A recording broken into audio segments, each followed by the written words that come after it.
এখানে গাণিতিক প্রক্রিয়ার যে গঠনগুলো দেওয়া আছে খুব সহজে কিন্তু আমরা এর হিসাবগুলো বের করে ফেলতে পারি। এর জন্য প্রথমে আমাদেরকে 2 থেকে 3টি ধাপ আগে বের করে নিতে হবে। পরের ধাপগুলো কিন্তু সেই অনুযায়ী খুব সহজে আমরা বের করে ফেলতে পারি। এর জন্য প্রথমে আমরা 9 কে 9 আর 2 11 এখানে লিখে নেব। তারপরে 9 12 108 108 3 111। তারপরে আমরা লক্ষ্য করি এখানে 2 আছে, 1 কিন্তু 2টি, এখানে 3 1 3টি। তার মানে 2 3 4 যে সংখ্যাগুলো এখানে দেওয়া আছে প্রতি ক্ষেত্রে আমরা তত সংখ্যক 1 যদি বসাই তাহলে কিন্তু আসবে। এখানে 4 আছে, আমরা 4টি 1 ধরে লিখি।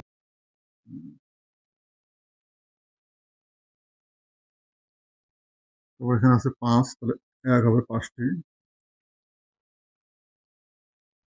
এখানে আছে 6, 1 লিখবো আমরা 6টি। 1 2 3 4 5 6টি। এখানে আছে 1 2 3 4 5।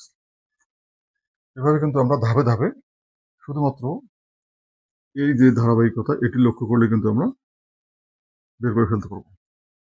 এখানে এখানে যে গঠনটি দেওয়া আছে, এখানে দেওয়া আছে 10।